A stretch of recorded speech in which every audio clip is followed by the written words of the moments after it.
ہر درخت پہ جتنی ٹہنیاں، ہر ٹہنی پہ جتنے پتے، ہر پتا روزے دار کی بخشش کے اللہ سے دعا مانگتا ہے۔ کہ جہنم کی آگ سے نجات دینے کا اگر کوئی راستہ ہے وہ بھی اسی ماہ مبارک کے اندر ہے۔ اللہ کا قرآن فرماتا ہے جیسی قوم ویسے حکمران۔ اور آج پوری دنیا میں ہم مسلمان جو تنزلی کا شکار ہیں، اس کی وجہ بھی یہی ہے کہ جو اسلام کے افکار تھے ہم اس پہ عمل نہیں کر رہے۔ پورا سال بات بات پر لوگ سیخ پا ہو جاتے ہیں، ایک دوسرے کی بات کو تحمل سے سننا بھی پسند نہیں کرتے۔ بسم اللہ الرحمن الرحیم، السلام علیکم۔ ساؤتھ پنجاب ڈیجیٹل کے پلیٹ فارم سے میں ہوں تنزیلہ ملک۔ میرے ساتھ موجود ہیں آج مولانا پیر عبید صدر پوری، آغا آصف رضا زینبی۔ آج ہم بات چیت کریں گے ماہ مقدس کے حوالے سے۔ کر دیا ہے خدا نے ہم پر ایک مہینہ مہربان، نام بھی بڑا پیارا ہے ماہ رمضان۔ تو ماہ مقدس میں ہم لوگ داخل ہو چکے ہیں۔ ایک عظیم مہینہ ہے، ایک میٹھا مہینہ ہے، ایک پیارا مہینہ ہے، ایک بابرکت مہینہ ہے، جس کی ہر ایک گھڑی جو ہے برکتوں کا نزول ہے اور ہر ایک ساعت رحمتوں کا پیش خیمہ ہے۔ اس میں ایک عجیب سی کیفیت ہے، ایک عجیب سی چہل پہل ہے، خوشیاں ہیں، خوشبوئیں ہیں، ایثار کی خوشبو، رحمتوں کی خوشبو، برکتوں کی خوشبو، ہمدردی کی خوشبو، رواداری کی خوشبو، سب سے بڑھ کر بھائی چارہ۔ اور اگر میں بات کروں برداشت کے حوالے سے، تحمل کے حوالے سے، مواخات کے حوالے سے، انصرام کے حوالے سے، انصرام کے اس میں بہت ہی خوبصورت پکوانوں کا بھی انصرام کیا جاتا ہے۔ جب سحر و افطار کے اوقات کار میں یہ خوشبوئیں، یہ تسکین، یہ محبتیں، یہ مٹھاس، یہ خوشیاں ہمیں ملتی ہیں تو اس سب کا نام بنتا ہے ماہ رمضان۔ السلام علیکم جی بابا، وعلیکم السلام ورحمۃ اللہ۔ پیر عبید صدر پوری، آپ کو ہم ساؤتھ پنجاب ڈیجیٹل کے پلیٹ فارم پہ خوش آمدید کہتے ہیں۔ ماشاءاللہ۔ کیسے ہیں آپ؟ اللہ پاک خیریت سے ہیں؟ الحمدللہ۔ آپ ٹھیک ہیں؟ الحمدللہ، اللہ کا کرم۔ تو ماہ رمضان المبارک کی آپ کو بھی ڈھیر ساری مبارکباد۔ آج ہم ماہ رمضان کے حوالے سے بات کریں گے، تو سب سے پہلے میں آپ سے یہ پوچھنا چاہوں گی ماہ رمضان کی فضیلت کے بارے میں، کیا ہے اس ماہ مقدس کی فضیلت؟ بسم اللہ الرحمن الرحیم۔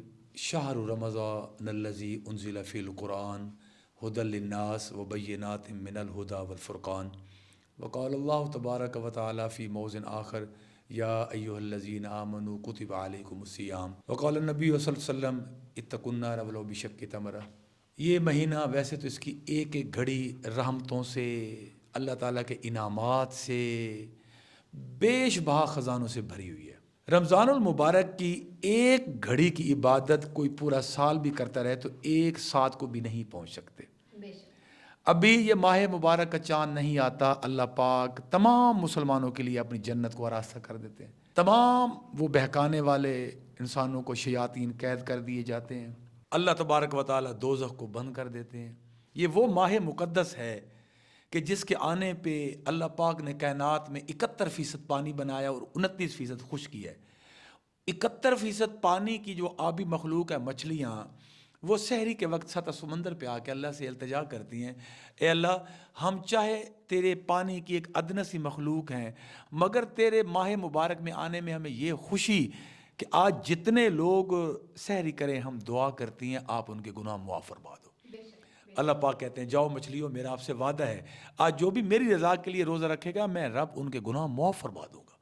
یہ اعزاز صرف ماہ مقدس کو ہے۔ اسی طرح بیانی جب آپ افطاری کے وقت بیٹھتے ہیں، اس وقت آپ جو بھی دعا کرتے ہیں اللہ کی رحمت کے فرشتے آپ کے آس پاس موجود ہوتے ہیں، وہ آمین کہتے ہیں اور خدا قبول کرتا ہے۔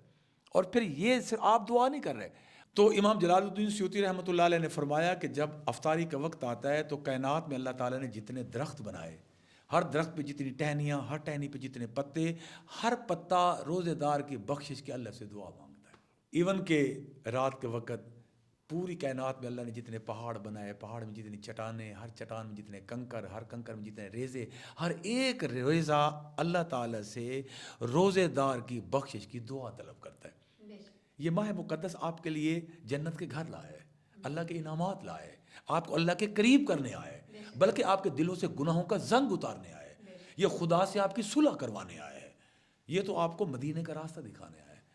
اور یہ آپ کو دین کا ایک درس دوبارہ جو سال میں ہمارے دلوں میں گناہوں کا میل زنگ کبھی بغض کی صورت میں، کبھی کینے کی صورت میں، کبھی حسد کی صورت میں، کبھی چغلی کی صورت میں، کبھی عدم برداشت کی صورت میں، سینکڑوں ہم 24 گھنٹے اٹھتے بیٹھتے خطائیں کرتے ہیں، تو یہ وہ ماہ مقدس ہمارے دلوں کو دھونے آیا ہے۔ بے شک بے شک بے شک، سبحان اللہ۔ السلام علیکم۔ وعلیکم السلام ورحمۃ اللہ۔ آغا آصف رضا زینبی، کیا حال چال ہے؟ جی الحمدللہ، شکر۔ ٹھیک ٹھاک ہیں؟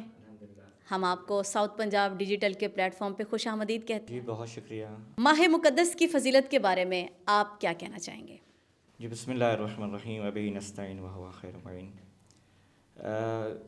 خداوند کریم نے انسان کے لیے بہت ساری نعمات کا نزول کیا ہے، اور ان تمام نعمتوں کو اگر عدد میں گننا چاہیں تو نہیں شمار کیا جا سکتا۔ اور میں یہ سمجھتا ہوں جتنی گھڑیاں، جتنی ساعتیں خلاق عالم نے انسان کی نعمتوں میں شمار کی ہیں، ان میں سے سب سے جو اہم ترین نعمت ہے وہ رمضان المبارک کی آمد ہے۔ نوع بشریت کے لیے ماہ رمضان ایک عظیم نعمت کے مترادف ہے کہ جہاں پہ انسان اپنے آپ کو قرب الہی کے قرب الہی میں شمار کر سکتا ہے، خدا کے قریب جا سکتا ہے۔ اور یہ وہ مہینہ ہے کہ جہاں پہ خداوند کریم اپنی رحمتوں کے دروازے کھول دیتا ہے۔ آپ ذرا دیکھیے کہ جب رسول خدا سے پوچھا گیا یا رسول اللہ ذرا بتائیے کہ ماہ مبارک کو کتنے حصوں میں تقسیم کیا جائے، تو آقا کریم نے اس ماہ مبارک کو 3 حصوں میں تقسیم کیا۔ کہا کہ جو پہلا عشرہ اسی ماہ مبارک کا ہوگا، حالانکہ کسی اور مہینے کو اتنی فضیلت حاصل نہیں ہوئی، نہ ہی کسی اور مہینے کو اتنے حصوں میں تقسیم کیا آقا کریم نے جتنا ماہ مبارک کو کیا۔ کہا کہ جو پہلا عشرہ اس ماہ مبارک کا ہوگا وہ عشرہ رحمت کہلائے گا، اور جو دوسرا عشرہ ہوگا اس میں نوع انسانیت کے لیے مغفرت طلب کرنے کا ایک موقع ملے گا، اس کو عشرہ مغفرت بھی کہتے ہیں۔ اور جو تیسرا عشرہ ہے اسی ماہ مبارک کا، اس میں تو خداوند کریم نے انسان کے لیے ایک ایسی نعمت اور ایک ایسا پیکیج دیا کہ عتق النار، کہ جہنم کی آگ سے نجات دینے کا اگر کوئی راستہ ہے وہ بھی اسی ماہ مبارک کے اندر ہے۔ یعنی یہ وہ ماہ مبارک ہے کہ جس کے اس میں اگر اور ایک چیز آپ دیکھیں ہماری، کہ آقا کریم کی جو شان اقدس ہے، اسی ماہ مبارک کی شان بیان کرتے ہوئے کہتے ہیں کہ اس ماہ مبارک کی شان کو کیسے بیان کیا جائے کہ جس میں اللہ کریم نے قرآن مجید کو نازل کیا ہے۔ سبحان۔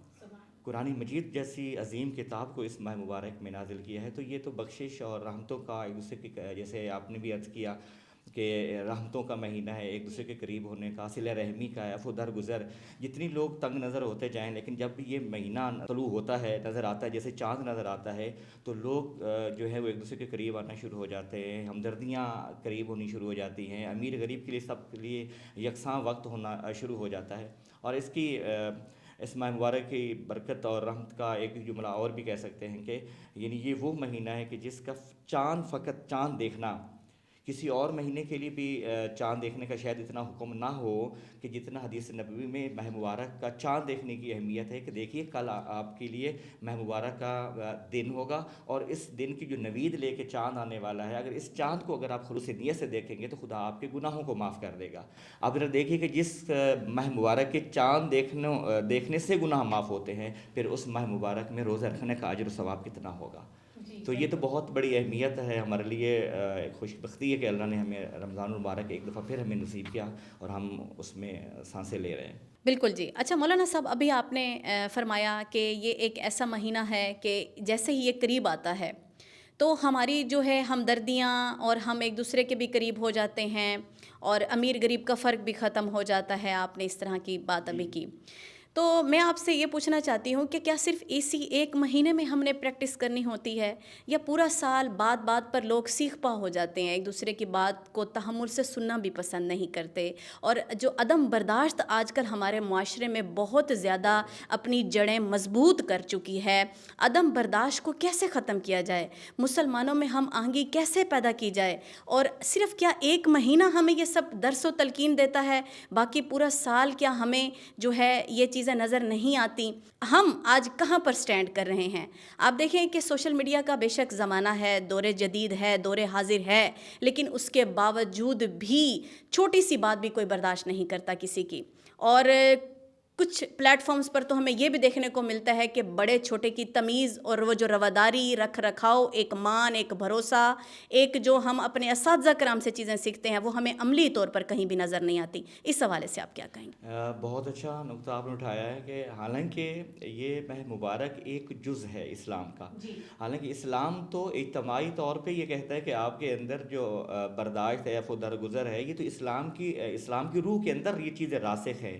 لیکن ستم ظریفی یہ ہے کہ معاشرہ سازی کے اندر وہ ایک پست ذہنی اس کو سمجھ لیں آپ کہ جس کی وجہ سے لوگ دور ہوتے جا رہے ہیں. حالانکہ ہونا یہ چاہیے تھا جیسے اسلام کی جب ہم پیروکار ہیں، ہم تو شکر ادا کرتے ہیں کہ ہم اسلام کے پیروکار ہیں، اور اسلام ایک ایسا باضابطہ اخلاق ہے اور ایک ایسی راہ ہے کہ جو وحدانیت کی راہ دیتا ہے. اور وحدانیت مطلب ایک نہ اس میں آپ دیکھیے اگر رسول خدا کا خطبہ حجۃ الوداع اگر آپ دیکھ لیتے ہیں ہم لوگ تو اس میں تو ساری چیزیں آ جاتی ہیں کہ رسول خدا فرماتے ہیں کہ ہو سکتا ہے یہ میری زندگی کا آخری حج ہو اور میں آپ تمام کو وحدت کا درس دے رہا ہوں.